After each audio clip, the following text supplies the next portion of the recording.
bertanggung jawab. Konsep ini, konsep inti budaya positif terdiri dari beberapa bagian. Yang pertama, perubahan paradigma, dua disiplin positif. Yang ketiga, kebutuhan dasar manusia. Dan yang keempat, motivasi perilaku manusia. Yang kelima, posisi kontrol guru. Dan yang keenam, keyakinan kelas. Dan yang ketujuh itu segitiga restitusi. Bapak Ibu, kita akan lihat di sini di slide ini pembelajaran dengan paradigma baru. Jadi pembelajaran dengan paradigma baru itu dibagi dalam, kalau kita lihat di sini dibagi seperti ini. Jadi pembelajaran paradigma baru itu merupakan pembelajaran yang dirancang berdasarkan berdiferensiasi sehingga para peserta didik belajar sesuai dengan kebutuhan berdasarkan tahapan perkembangan sesuai dengan teori psikologi modern untuk perwujudan profil pelajar Pancasila. Yang kedua itu disiplin positif. Disiplin positif adalah pembiasaan yang baik, mencakup sikap atau perilaku tutur kata oleh seluruh warga sekolah, terutama bagi murid agar dapat berkembang menjadi pribadi yang kritis, mandiri dan bertanggung jawab. Sebagai pendidik, tujuan kita adalah menciptakan peserta didik yang memiliki disiplin diri sehingga mereka berperilaku mengacu kepada nilai-nilai kebajikan universal dan memiliki motivasi dalam diri menuju perubahan perilaku ke arah yang lebih baik. Dan yang ketiga itu kebutuhan dasar manusia. Bapak Ibu, kebutuhan dasar manusia merupakan sesuatu yang kita lakukan untuk mendapatkan apa yang kita inginkan. Seluruh tindakan kita lakukan memiliki tujuan. Semua usaha terbaik yang kita lakukan agar kebutuhan dasar kita dapat terpenuhi dengan baik. Di sini dapat kita lihat ada 5 kebutuhan dasar manusia. Yang pertama itu bertahan hidup. Jadi bertahan hidup di sini ini dibagi dalam beberapa hal, yaitu makanan, pakaian, tempat tinggal, keamanan dan kesehatan. Jadi kalau terkait dengan bertahan hidup ini, kalau dalam teori evolusi, maka kita bisa belajar tentang bagaimana inti dari teori evolusi itu sendiri, bahwa orang yang kuat itu pasti akan selalu bertahan. Jadi hidup ini harus kita berjuang dan orang yang kuat itu kita bertahan. Dan itu disampaikan oleh Charles Darwin dan Herbert Spencer dalam teorinya. Itu kira-kira dalam bahasa Inggrisnya dia disebut dengan the struggle for life and survival of the fittest. Yang ketiga itu kasih sayang dan rasa diterima. Jadi rasa diterima, dipedulikan, berbagi kerjasama dan menjadi bagian dalam kelompok. Ini sebenarnya model yang harusnya dilihat bahwa ternyata itu juga salah satu kebutuhan yang dipakai oleh manusia. Dia merasa harus diterima atau dia dipedulikan, berbagi kerjasama. Dia tidak bisa hidup. Berarti ini berarti bahwa manusia itu tidak bisa hidup sendiri. Sehingga kasih sayang dan rasa diterima itu begitu sangat penting dalam kebutuhan dasar manusia. Yang ketiga itu penguasaan. Harga diri itu terbagi dalam harga diri, keinginan untuk dianggap memimpin, berprestasi, diakui dan didengar. Dan tentunya kita sebagai guru pastinya dalam kehidupan lingkungan di sekolah kita di SMP Negeri 6 Megamese itu pasti kita akan saling ingin supaya saling menghargai, lalu dianggap kita ada di situ sebagai pemimpin, dan ketika kita berprestasi maka harus ada pengakuan lah, minimal dari teman atau dari pimpinan.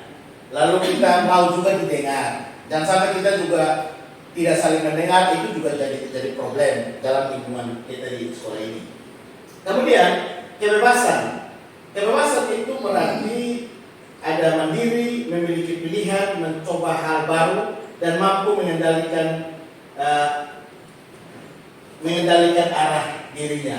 Artinya bahwa kita memiliki sikap bebas. Sikap bebas yang dimaksudkan adalah bagaimana kita memiliki sikap yang otonom terhadap diri kita dengan pilihan.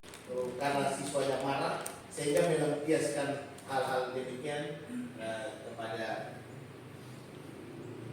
guru. Kemudian membuat rasa bersalah itu kadang suaranya memelas, halus, sedih, bahasa tubuhnya merapat pada anak atau lesu. Adi, kamu ini bagaimana ya? Kamu sudah berjanji dengan Bapak tidak akan terlambat lagi. Kamu kenapa ya senang sekali mengecewakan Bapak? Bahwa benar-benar kecewa sekali. Bagaimana perasaan murid bila ditegur dengan cara ini? Hasilnya, murid akan merasa bersalah kemudian telah mengecewakan bapak atau ibu guru. Murid akan merasa menjadi orang yang gagal, tidak sanggup membahagiakan orang lain. Kadang-kadang sikap seperti ini lebih berbahaya daripada sikap penghukum. Karena emosi akan tertanam rapat di dalam murid menahan perasaan, tidak seperti murid dengan guru penghukum, di mana murid bisa menumpahkan amarahnya walaupun dengan cara negatif. Murid tertekan seperti inilah yang tiba-tiba bisa meletus amarahnya dan bisa menyakiti diri sendiri atau orang lain. Berikut teman. Kalau sebagai teman itu kita memposisikan diri sebagai teman, maka suaranya ramah, akrab, bercanda, bahasa tubuh merapat pada murid, mata dan senyum jenaka. Misalnya gini, Adi, ayolah, bagaimana sih kamu? Kemarin kamu sudah janji ke Bapak, bukan? Kenapa terlambat lagi? Sambil tertawa ringan. Ya sudah, tidak apa-apa, duduk dulu sana. Nah, lalu posisi pemantau, kamu sudah melakukan kesalahan dan sudah mengetahui konsekuensinya. Sekarang selesaikan dan segera kumpulkan.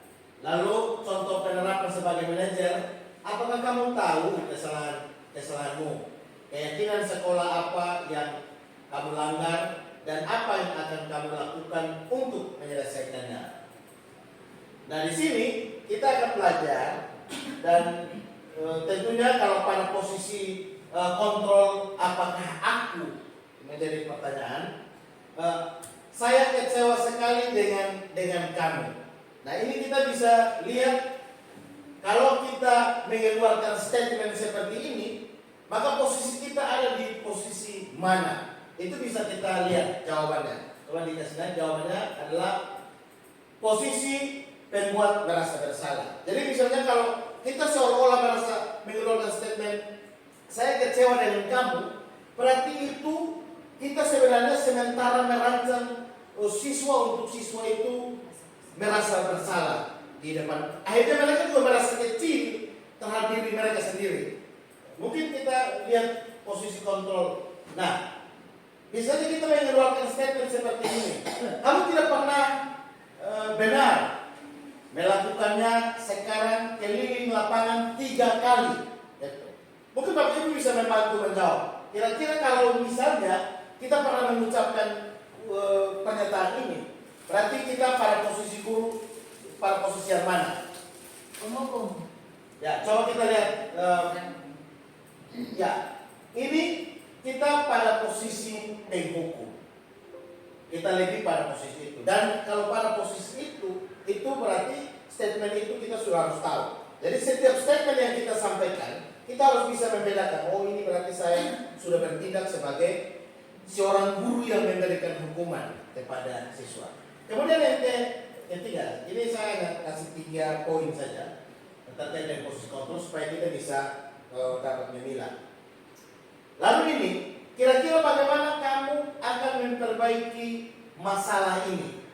Nah, ini sebenarnya tadi kita sudah pelajari dari yang dari awal tadi, bahwa kalau statement ini keluar, maka kita harus mengetahui di mana posisi kita. Coba kita lihat jawabannya. Posisi kita adalah sebagai seorang manajer. Nah, kita lihat di berbagai macam perusahaan, mungkin kita lihat di YouTube atau apa. Ternyata percakapan antara seorang manajer dengan bawahannya, kalau dipercakapkan dengan baik, maka akan menimbulkan etos kerja yang sangat tinggi. Dan itu sikap kita di sekolah memposisikan diri kita sebagai seorang manajer. Dan itu luar biasa, akan merasakan dampaknya. Kita akan belajar tentang keyakinan kelas. Bapak Ibu, keyakinan kelas ini sebenarnya dia akan terjadi kalau ada kesepakatan yang dibangun antara guru dan siswa. Jadi guru harus mampu untuk menggerakkan siswa untuk bisa membangun kesepakatan di dalam kelas dalam rangka terjadi keyakinan kelas. Yang pertama, bahwa keyakinan kelas merupakan kesepakatan kelas yang diyakini bersama guru, murid dengan harapan dapat meningkatkan kedisiplinan. Yang berikut, keyakinan kelas